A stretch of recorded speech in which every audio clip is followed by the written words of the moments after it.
Hey folks, Jessica here. That feel when you do like the first 3 minutes of vid and you realize you didn't hit record. Uh, so here we are. Um, I have a cold, so please forgive me. I'm gonna be a little bit rambly and more rambly than usual, and my voice can be off. But today I want to talk about the Row 4 classes, specifically how to start unlocking them if you haven't unlocked any. There's a few videos on this, but as far as I can tell, most of them are out of date. So I'm just gonna knock this out of the way because I eventually want to do a series where I go over each of the Row 4 classes in detail and just give you my thoughts on their pros and cons, which order you should unlock them in, that kind of thing. Review them basically. So before I do that, I'm gonna do this. This is how you unlock Row 4. So what Row 4 is any class on this fourth row. These are all in the line, so you start with Fighter, you go to Warrior, you go to Weapon Master, and then you go to Berserker. Row 4s are much harder to unlock than the first three rows. They're also universally more powerful. There's a couple reasons for that. Primary one being like if you take Weapon Master, for example, you get 3 assigned skills, and then you can pick one sub-skill for 4 skills total, and with Row 4, it's the inverse. You have 1 assigned skill, and you can pick 3 to fill the other slots, so you have a lot more flexibility. The other thing is Row 4 classes have access to extended mastery skills that are very powerful. So if you go to use EMP, and then you can buy like extended mastery skills through that menu. But for example, like the Elysian ones, like Dirge for the Dead and Call of the Abyss, you can only get those for being an Elysian, and they're very, very, very powerful. So yeah, Row 4 is definitely like the first thing you want to try and do when you get to 101. So I've unlocked all the Row 4 classes, so it's going to be a little bit tricky for me to show you. Actually, Row EX2 just came out, and they have very similar unlocks to Row 4. So I'll use those as an example. You're going to need, in the case of Row 4, only 2,500 CP. Get CP through leveling events. You know how to get CP if you played the game for any amount of time. You're going to need distinctions. Distinctions are from the shop, and then you're going to I'll show you where to get them in a second. And you're going to need a trophy. The trophy you can't get until, I believe, level 101. So, yeah, if you're not 101 yet, this is still worth just planning ahead for, because you're going to need a lot of stuff.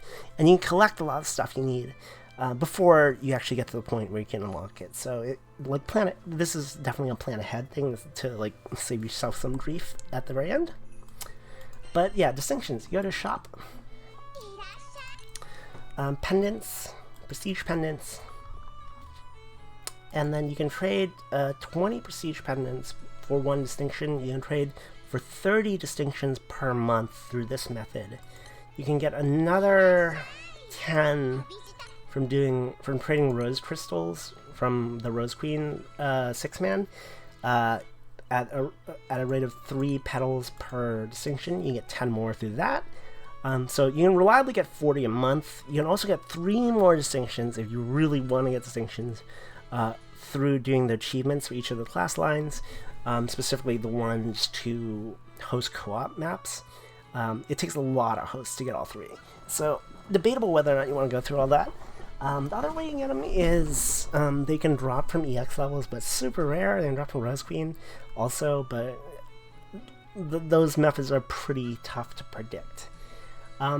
So beyond getting the CP and the distinctions, in order to get that trophy, you're going to need to do a quest, but you can only do that quest once you've unlocked, once you've forged, rebuilt, and element changed a class champion weapon, if you're wondering what those are for. So go to shop, go to weapon series, and class champion weapons. So the first thing you need is to redeem to get a replica of the class champion weapon you want. These can drop in EX levels, but that's really unpredictable. So if you have one for the one you want, great. If not, just trade for them. It takes 1 legendary merit. Takes a major warrior creed. These are from EX co-op levels. They just drop randomly, fairly, semi-rarely, I guess. and then you need a specific distinction of whatever the weapon is.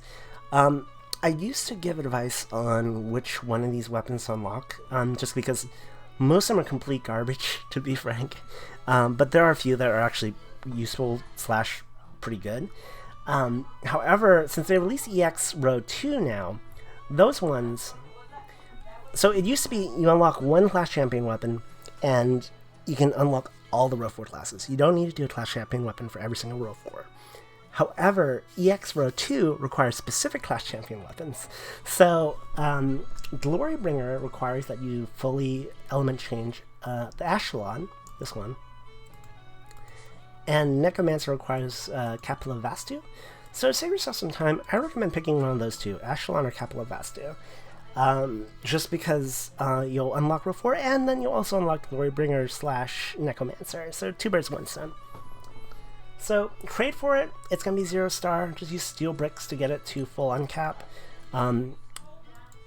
Don't buy more copies of it. Like, please don't. That's just not as suspicious as using steel bars. That's what steel bars are for. So once you've done that, you go to the forge menu, and then it'll tell you the match you need to forge it. I'm actually gonna just pull up the wiki in this case, since they have a pretty good summary. They've also got drop locations for each of the replicas if you want to try to get them through drops instead of exchanging for items. But yeah, you're gonna need gold co-op items, which ones depend on which element the weapon is. These are they just drop from co-op maps randomly. They're pretty easy to get. You're gonna need warrior treats and mage treats. Those take a little bit more time, but they drop from EX levels. Just spam EX levels until you get them. Antique cloth, which drops from one of the main story quests islands. Tomes, prism chips, blue sky crystals. You probably have some blue sky crystals, but I'm just going to talk about this for a second because these are actually a bit of a stumbling block. The main way to get blue sky crystals is you can get 1 per day by doing your dailies in co-op. That's the primary free way of getting them. You can randomly get them the first time you clear a nightmare in an event, it'll get you a blue sky crystal, but there are not a lot of methods to get them. The other way is Carillion stones. You can trade Carillion stones for blue sky crystals. Again, that's a fairly expensive rate, so it's not ideal, but I mean, if you really want them fast, that's one way to do it. But for the most part, blue sky crystals, other than randomly getting them off of Grande raids and that kind of thing, you're just gonna have to get them slowly over time by doing co-op dailies. So make sure you're doing those dailies every day, so you never are short on blue sky crystals. And if you really want them in a hurry and you don't have Carillion stones, just join a ton of Grande raids, I guess, and you can get blue sky crystals that way. So once you do all that, you forge the weapon, which gets you the SSR version, and then you have to rebuild it. I don't know why it's forge and rebuild. That seems a little weird. But the next step is called rebuilding it. That's going to take 10 of the class distinction associated with the weapon. So in the case of Capilla Vastu, which I have up here, it's going to be mystic distinctions. They changed this. You're going to need some amount of weapon stones. Apparently, it only takes 50 the first time now, and it used to take 256, so lucky you guys. But it's going to take some amount of weapon stones relative to what the weapon is. It's going to take elemental quartz. Weapon stones and quartz are from reducing weapons and summons, respectively. You get the most from reducing gacha summons and gacha weapons. More warrior trees, champion merits, prism chips, steel bricks, and more blue sky crystals. And then you're almost done. Last step.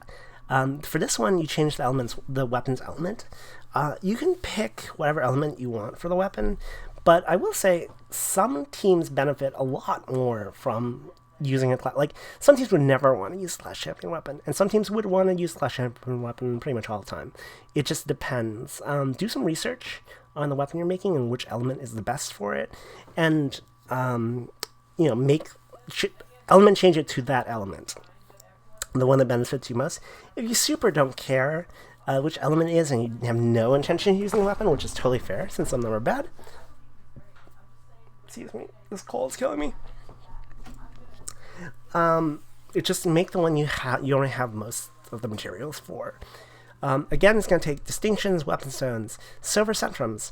You can get these. The primary way, I believe, to get these is still hosting ordered ronde raids. You can get them as a random drop from ordered ronde, and also from Rose Queen, Honglong, and Quillin. That's his name. Why did I call him Kieran? Kieran is a beer. I think it's a beer. Oh, cold medicine. It's killing me. So, anyways, that's how you get silver centrums. They used to be really hard to get. They used to definitely be the biggest stumbling block, but these days they're not that bad to get. Like I said, the most reliable way I found is just to host ordered rondes. You'll need more blue sky crystals. You'll need elemental centrums. These come from the impossible versions of the Omega raids. So like Impossible Illuminera, Impossible Tiamat, that kind of thing. Grimoires, and Rotating Showdown Anima. These are from... Let me get this thing out of the way. These are from the Rotating Showdowns. If you don't know what I'm talking about, you go to Quest, Special, and then every day there'll be a Rotating Showdown. I think these rotate every 48 hours. But right now it's Koro. So I would just do Koro Showdowns to get Koro Anima, 200 of it. So because these rotate, really this is like another one of the steps you need to plan ahead for. Like if you want to do a light Ascalon, then you would want to grind Koro right now because that's what's here. If you wait, Koro's not going to be here, and then you have to wait for Koro to rotate back around. So plan ahead for this. Alternatively, you can just go for whichever element that is currently up if you don't care which element it is. Once you do all of that, it's a lot of stuff, not gonna lie, but it's worth it. Row 4 is really strong. Once you do all of that, you're ready to do the Search for an Heir quest, which is on Zinken still. Search for an Heir. Go into this as the class line that you want to get the trophy for. So if you want to unlock Elysian, go in as Superstar. The person you fight... Actually, I'll just show you. The person you fight's an old lady. Yeah, I don't know why, but yeah, it's an old lady, and she mirrors the class you pick. So if you pick Superstar, she'll be a Superstar kind of character with Superstar skills, and then beating her will give you the trophy for that line.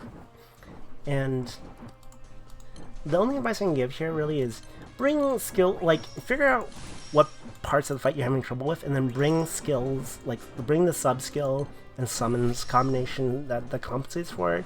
So like if you need a damage cut, then bring like an Athena. If you need a heal, like bring something that heals. Just tailor your summon grid to your summon calls to whatever it takes to beat her. But she's gonna be like, it's a little bit different for me since it's been so long since I've done this, so I'm a bit more powerful. But the first time you do this, it's gonna be either very easy or very hard, depending on what class you're doing it for. Like some of the classes, the old lady is just a beast. Like, you do not want to steal candy from this old lady. She will mess you up. I don't know why you'd steal candy from an old lady anyways. That's not the saying at all. But anyway. Yeah, so just keep in mind, the fight can be a little difficult. Remember that she matches your element, I believe. So like what element you go in doesn't matter. Like only just tailor your summons and you'll get through it. So once you're done with all of that, I'm just gonna finish her off. I hope. This is where she just embarrasses me. Everyone just mauges me. Not today. Not today, you old bitch. I gotcha. I gotcha. So now that you killed the old lady, you don't really kill her, don't worry. She's just sleeping. You'll get the trophy for whatever class line you did it for.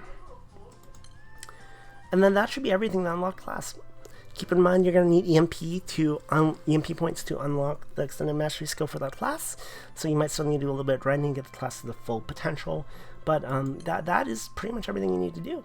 I will get into advice on which classes to unlock first in that next video series I mentioned I'd be doing. One final thing is, if you want, I'm just going to take care of EX Row 2 right now since we're already talking about it. EX Row 2, so Glorybringer and Necromancer, instead of fighting the old lady, you go and do, where the hell is it? You go and do the specific quest. So this one's Old Cat Teaches New Tricks. For Necromancer, this one's on Mepharash, and for Glorybringer, I believe it's on Amathea. Why is my memory so bad? Getting old. It's old brain. It's not what it used to be. Yeah, In Pursuit of Glory is the one for Glorybringer. So that's how you get the trophies for those two. That's how you unlock any of EX Row 2 or Row 4. There are loud noises going on in the background. I sure hope you can't hear those. Anyways, I would try and start in on the video talking about the different Row 4 classes individually fairly soon. Whenever this cold goes away. But yeah, thanks for watching. If you enjoyed this, like and subscribe down below. Check me out on Twitter, on Patreon. This is the checking me out symbol. And yeah, love you guys. Thanks for coming. If you got questions, again, just feel free to ask. I am trying to be better about responding to anything that pops up in the comments. I'm sorry, I smacked my leg. It's a long night. I'm going to bed. Bye. Love you.